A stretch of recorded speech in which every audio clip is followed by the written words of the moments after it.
반갑습니다. 동신대학교 컴퓨터학과 이태원 교수입니다. 오늘은 여러분들과 반도체에 대해서 좀 알아볼까 합니다. 반도체는 두 가지 타입이 있습니다. 첫 번째는 메모리 반도체라고 하는 거고요. 메모리 반도체는 말 그대로 저장하는 걸 메모리라고 하는데 데이터를 저장했다가 읽어드리는 그런 기능을 수행하는 거고요. 주로 대표적인 기업으로는 삼성전자, SK 하이닉스, 미국의 마이크론 이런 등을 들 수가 있고, D램이라든지 낸드 플래시, USB 타입 플래시 메모리 등을 제작 개발하고 있는 거죠. 그게 반면에 비메모리형 반도체는 복잡한 연산이라든지 복잡한 제어를 가능하게 하는 것을 비메모리형 반도체라고 합니다. 비메모리형 반도체는 여러분들이 쉽게 보시면 CPU라든지 GPU, 각종 마이크로 컨트롤러, 특정 기능에 맞게 구현을 하는 것을 비메모리형 반도체라고 하고, 주로 차량용 반도체라든지 혹은 마이크로 컨트롤러라든지 이런 걸 개발하는 업체들이 STM, TI, NXP 여러 가지 업체들이 있습니다. 비메모리형 반도체는 개발 업체들도 있지만 이 개발을 제작을 담당하는 업체들이 따로 있습니다. 이게 파운드리 서비스라고 하는데, 그런 가장 큰 업체의 대표적인 주자가 대만 TSMC, 중국 SMIC 등을 들 수가 있고요. 이런 업체들은 이제 국가의 전폭적인 지원을 받다 보니까 크게 지금 성장을 하고 있는 상황이고, 대부분의 업체들이 대만 TSMC의 개발을 의뢰하고 있는 상황입니다. 반도체를 좀 정의를 내려보면, 반도체는 도체와 부도체를 절반이라는 뜻입니다. 그래서 한마디로 스위치라고 말씀드릴 수가 있습니다.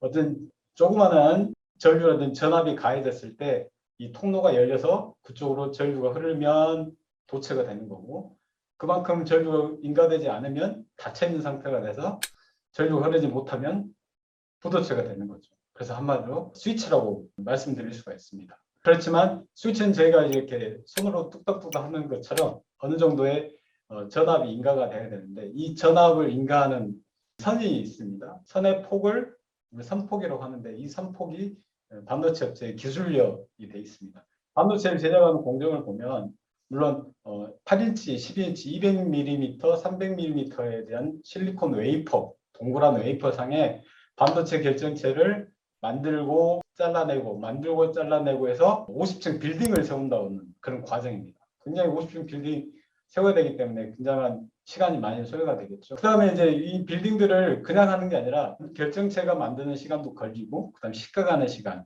이런 것들이 걸리기 때문에 반도체를 한번 이렇게 쌓아 올리는 시간들이 굉장히 많이 소요가 되는 그런 제작 공정이 필요하게 되고요.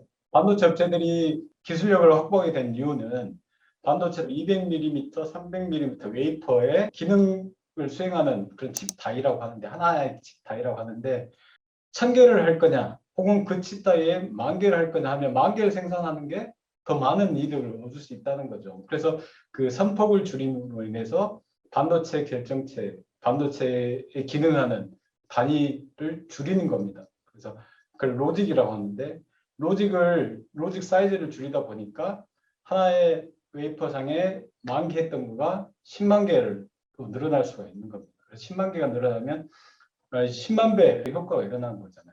그만큼 다이를 많이 생산해서 그 다이를 팔면 10,000개 판 것보다 10만 개 판 게 훨씬 더 10배 차이가 나는데 10배 차이의 이득을 얻을 수 있겠죠. 그래서 반도체 회사들은 그렇게 하게 되면 전원도 조금 먹고, 그다음에 열도 조금 나고, 그다음에 사이즈는 줄고 대신 기능은 똑같이 하기 때문에 사가는 사람도 응용할 수 있는 범위가 넓어지고 많은 이득을 낼 수가 있어서 반도체 업체들은 그런 선폭 경쟁을 많이 하고 있습니다. 그래서 0.18 마이크로메타에서 지금은 8 나노메타 이 정도 된 거죠. 8 곱하기 10-9 정도의 그런 선폭을 가진 그런 반도체 기술을 지금 개발하고 있습니다. 대표적인 주자가 대만 TSMC라고 하고요.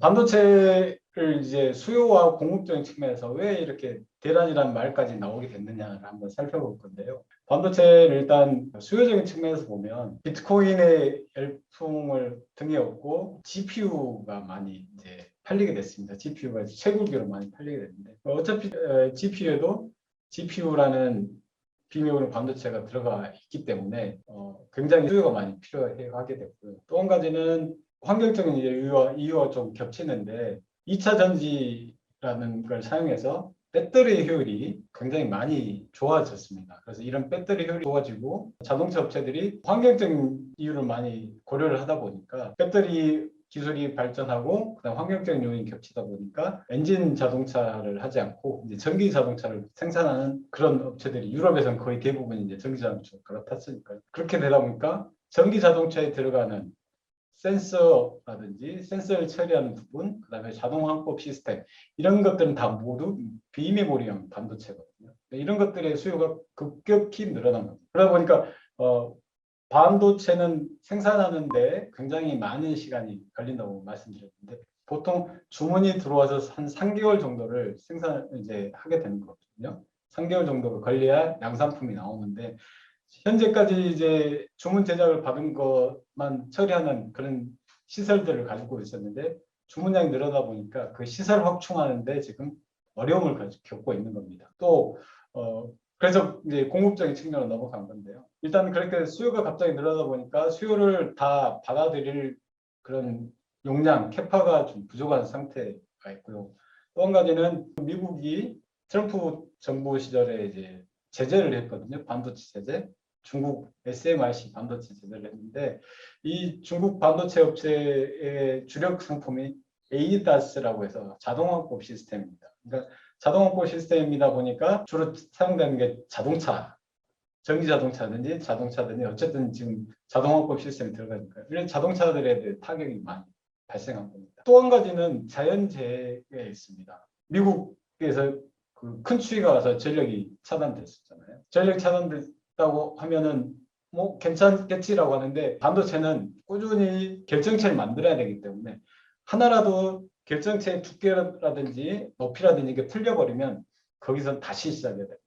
또 한 가지 반도체가 약간의 그 먼지라든지 티끌 조그만 티끌이 하나 붙어도 신호가 왜곡되기 때문에 왜곡되고 끊어져 버리기 때문에 다시 시작해요. 이렇게 팽평해야 되는데 약간 틀어졌다 그러면 다시 시작해요. 그래서 특히 위험한 게 자연재해인데 대만에는 지진도 많고요. 농업 용수라든지 공업 용수가 가뭄 때문에 부족을 했고요. 아날로그 반도체라고 해서 이제 주로 센서들을 많이 사용하는데 일본 르네사스에서는 화재가 발생했어요. 미국에서는 겨울철에 정전이 발생했어요. 이제 이러다 보니까 실질적으로 공급하는 업체들이 타격을 받는 거예요. 그래서 이런 일시적으로 수요가 몰리고 공급이 좀 늦어져서 지금 반도체가 대란이라는 표현이 좀 맞을지 모르지만 어쨌든 반도체가 많이 부족한 상황이 된 건데요. 곧 이거는 해결되려고 봅니다. 이미 이제 캐파들을 늘릴 수 있을 만큼 이제 늘릴 거고요. 주문에 받아서 그 다음에 SMIC 같은 경우는 이제